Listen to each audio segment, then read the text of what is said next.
Hay un momento exacto en que la Ciudad de México te recibe con los dientes apretados. No es en el aeropuerto, no es en el Zócalo, no es en ninguno de los lugares que aparecen en las guías de viaje. El metro guarda muchos secretos y aquí te los voy a contar. Es en una estación de metro al norte de la ciudad, donde el techo de concreto se abre sobre un paradero que nunca duerme, y el ruido tiene una textura densa, casi física, como si el aire mismo estuviera apretujado. Ese lugar tiene nombre. Se llama Indios Verdes. Y si alguna vez lo has cruzado, sabes exactamente de qué estoy hablando. No necesitas haber vivido algo malo ahí para entender la sensación. Es anterior al pensamiento. Es algo que el cuerpo registra antes de que la mente pueda procesarlo. El ritmo distinto de la gente, la velocidad con que se mueven los ojos de todos, la forma en que cada persona parece calcular algo en silencio mientras camina. Indios Verdes no te da miedo porque sea oscura o porque esté sola, te da miedo porque está llena, llena de prisa, llena de ruido, llena de una energía que vibra en una frecuencia que el cuerpo reconoce como peligro, aunque los ojos no vean nada concreto. Cada día, más de 400,000 personas pasan por esta estación. 400,000. La gran mayoría viene del Estado de México, Tlalnepantla, Ecatepec, Tultitlán, Coacalco, municipios enteros cuya única puerta de entrada al metro de la Ciudad de México es este punto, este nudo, este lugar que aprendieron a atravesar rápido y sin mirar demasiado. Para ellos, Indios Verdes no es una opción, es el principio y el final de cada día de trabajo. Y sin embargo, la reputación los precede a todos. Antes de pisar el andén por primera vez, ya saben, alguien se los dijo, un familiar, un compañero, una nota de voz en el celular. Cuidado con la mochila, no saques el teléfono, agárrate fuerte y no te distraigas. El miedo a Indios Verdes se hereda, se transmite de boca en boca como una advertencia que nadie puede ignorar y casi nadie puede explicar del todo. Pero el miedo sin explicación es el más peligroso, porque cuando no entendemos de dónde viene algo, no podemos hacer nada para cambiarlo. Esta es la historia de por qué Indios Verdes se convirtió en lo que es. No es una historia de monstruos ni de mala suerte. Es algo peor. Es la historia de cómo una ciudad puede construir el miedo de forma metódica, capa por capa, decisión por decisión, durante décadas. Es la historia de un lugar que recibe a los más vulnerables en el punto exacto donde el sistema los deja más expuestos. Y empieza, como tantas historias de esta ciudad, con una promesa que nunca se cumplió del todo. Indios Verdes abrió sus puertas el 3 de agosto de 1987, como estación terminal de la línea 3 del metro. Una terminal diseñada para ser frontera, el punto donde la ciudad terminaba y el Estado de México comenzaba. En ese momento, el norte de la capital crecía con una velocidad que los planificadores miraban con una mezcla de orgullo y vértigo. Nuevas colonias, nuevas rutas, nuevas personas llegando cada semana desde los municipios conurbados en busca de trabajo, de escuela, de algo que la periferia todavía no podía darles. La estación llegó como respuesta, como solución, como la infraestructura que iba a ordenar ese flujo, contenerlo, darle forma, y durante los primeros años funcionó, o al menos pareció funcionar. Lo que nadie dijo en voz alta era que la solución ya contenía el siguiente problema, que concentrar en un solo punto la entrada de cientos de miles de personas provenientes de municipios sin transporte propio no era planear, era posponer, y lo pospuesto siempre llega con intereses. Para entender lo que Indios Verdes se convirtió, hay que entender lo que rodea a Indios Verdes, y lo que la rodea no aparece en los mapas del metro. No tiene icono, no tiene color, no tiene línea que lo conecte con el resto de la red. Lo que rodea a Indios Verdes es un ecosistema completo de informalidad, comercio, transporte y supervivencia que creció pegado a la estación como una ciudad dentro de la ciudad, con sus propias reglas, sus propios ritmos y sus propias jerarquías invisibles. El paradero de Indios Verdes es uno de los más grandes de toda la zona metropolitana. Decenas de rutas de microbús y combi llegan ahí desde Tlalnepantla, desde Ecatepec, desde Tultitlán y desde decenas de colonias sin nombre en el mapa oficial, pero con miles de personas que salen de ellas cada madrugada. Esas rutas no son casuales, son el resultado de décadas de expansión urbana sin planificación, donde los municipios crecieron hacia afuera sin que el metro creciera con ellos, y el punto donde esa expansión choca contra el límite del sistema ferroviario tiene nombre: Indios Verdes. Cada persona que baja de esas combis tiene que cruzar el paradero, entrar a la estación, bajar al andén. Y en ese trayecto, en esos metros de distancia entre la puerta del microbús y la puerta del vagón, ocurre casi todo lo que le da su reputación al lugar, porque en ese trayecto no hay orden, hay flujo, un flujo denso, apresurado, cargado de bolsas y mochilas y cansancio acumulado. Y en ese flujo, durante décadas, aprendieron a moverse quienes encontraron en la desorganización una oportunidad. Los carteristas conocen ese flujo mejor que cualquier urbanista. Saben exactamente dónde la gente afloja la concentración, dónde el cuerpo se aprieta contra otro cuerpo sin que nadie pueda reaccionar, donde el ruido cubre lo que los ojos no alcanzan a ver. Pero reducir la inseguridad de Indios Verdes a los carteristas es quedarse en la superficie, es ver el síntoma y llamarlo enfermedad. El comercio informal que cubre cada centímetro disponible alrededor de la estación no es solo un inconveniente estético, es una consecuencia directa de la falta de regulación, de la ausencia de espacios formales donde la economía de subsistencia pueda operar sin invadir las circulaciones peatonales. Cada puesto que estrecha un pasillo es un metro menos de espacio para que 400,000 personas se muevan con algo parecido a la seguridad. Cada esquina tomada por un vendedor es una esquina menos visible para quien necesita orientarse o pedir ayuda. No se trata de criminalizar a quienes venden.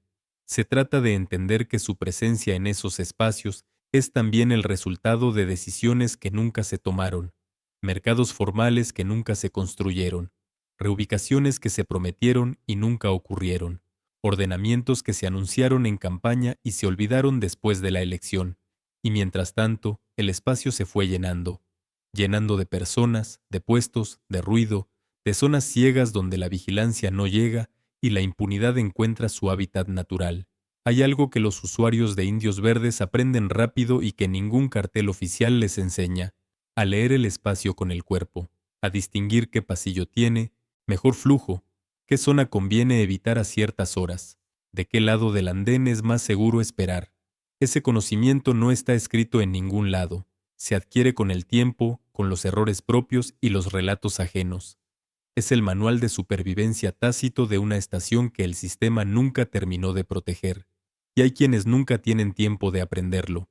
Los más vulnerables en Indios Verdes no son los turistas despistados, son las personas que llegan por primera vez desde un municipio lejano, que no conocen el espacio, que cargan con todo lo que tienen porque vienen a buscar trabajo o a resolver un trámite o a visitar a alguien en el hospital.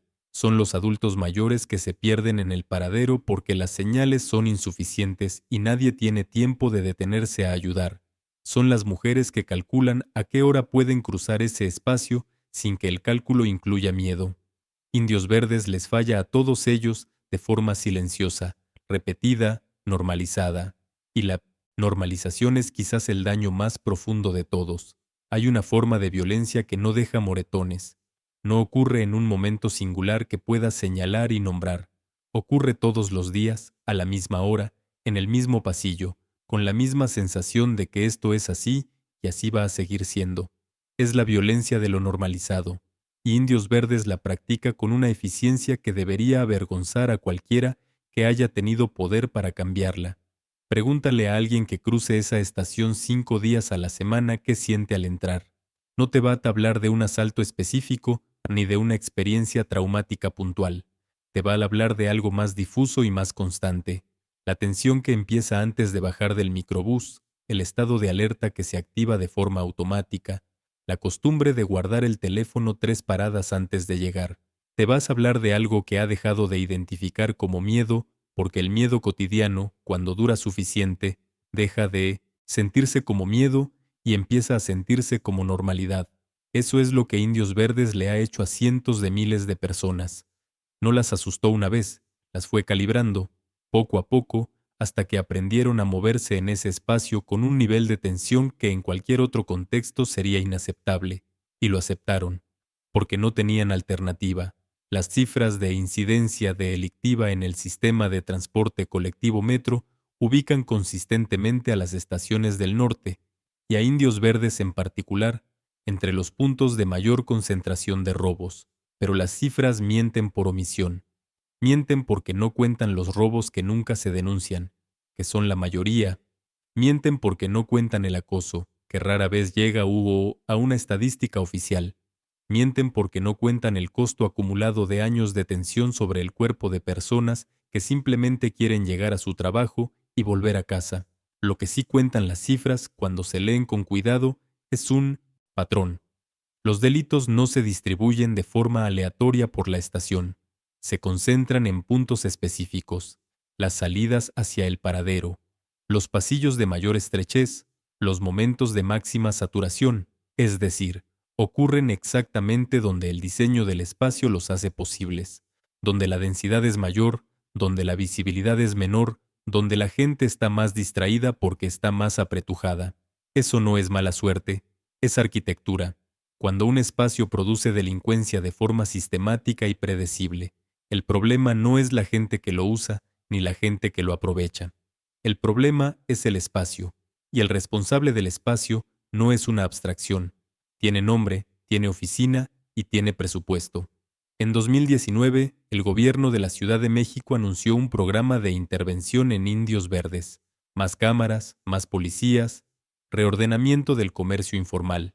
El anuncio tuvo cobertura, las conferencias de prensa tuvieron imágenes, y algo cambió, durante un tiempo, de la manera en que cambian las cosas cuando hay atención mediática, visiblemente, superficialmente, temporalmente, porque la cámara de seguridad que nadie monitorea es solo un ojo ciego con buena postura, y el policía que cubre un turno en la superficie no ve lo que ocurre en el andén, y el comerciante reubicado que vuelve a su lugar original 3 semanas después del operativo no es terco, es alguien que no tiene a dónde más ir porque el gobierno nunca construyó la alternativa que prometió. Las intervenciones en Indios Verdes han seguido siempre la misma lógica: responder a la crisis visible sin tocar la estructura que la produce.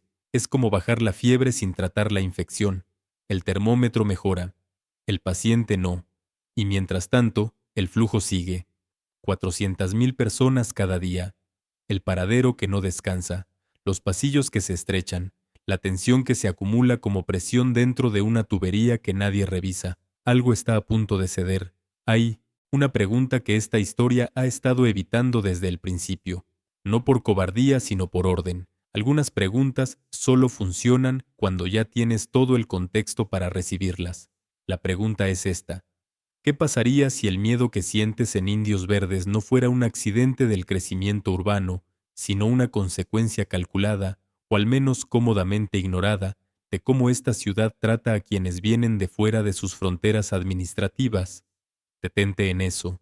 La gran mayoría de las personas que cruzan Indios Verdes cada día no son habitantes de la Ciudad de México, son habitantes del Estado de México, Tlalnepantla, Ecatepec, Tultitlán, Coacalco, municipios que pagan sus impuestos a otro gobierno, que votan en otras elecciones, que técnicamente no son responsabilidad del gobierno capitalino, y sin embargo cada día entran a la ciudad por este punto, usan su infraestructura, sostienen su economía, limpian sus oficinas, construyen sus edificios, cuidan a sus hijos, y la ciudad los recibe en Indios Verdes. No es una metáfora, es una política de facto no escrita, pero perfectamente legible en la forma en que se han distribuido los recursos, las intervenciones y la atención a lo largo de décadas. Las estaciones del sur de la línea 3, las que sirven a colonias de mayor poder adquisitivo, tienen una experiencia radicalmente distinta: más orden, más vigilancia efectiva, más inversión en infraestructura. La diferencia no es discreta, es visible a simple vista para cualquiera que haga el recorrido completo de un extremo al otro de la línea. Indios Verdes no es peligrosa a pesar de ser la puerta de entrada de cientos de miles de trabajadores del Estado de México. Es peligrosa en parte porque esos trabajadores tienen menos poder político para exigir que cambie. No votan en la Ciudad de México.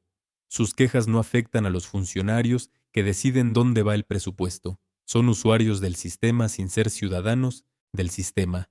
Y esa grieta, esa fractura entre quien usa la infraestructura y quien tiene poder sobre ella es quizás la explicación más honesta de por qué Indios Verdes lleva décadas siendo lo que es.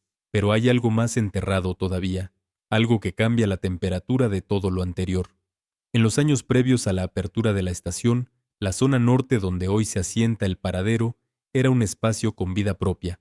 Comercios establecidos, rutas de transporte que respondían a lógicas locales, una densidad humana que tenía sus propios equilibrios. La llegada del metro no se integró a esa realidad, la reorganizó según sus propias necesidades, desplazando usos, alterando flujos, creando una nueva centralidad que atrajo más gente de la que el espacio podía absorber con dignidad.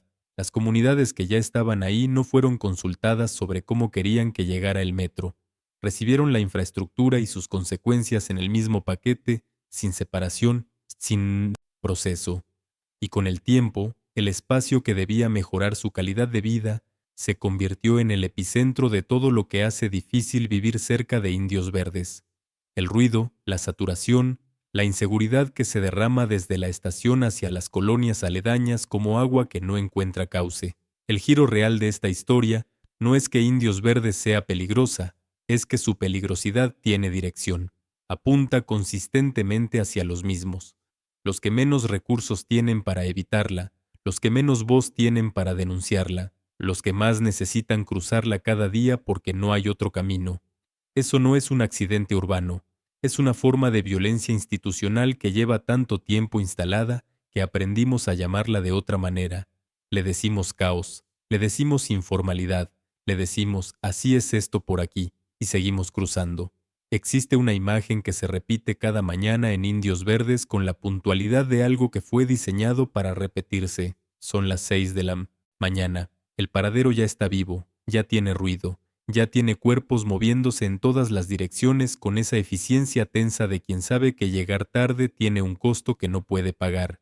Los microbuses llegan cargados desde Ecatepec, desde Tlalnepantla, desde colonias que el resto de la ciudad no sabe ubicar en un mapa, pero cuya mano de obra sostiene cada día la maquinaria invisible de la metrópoli.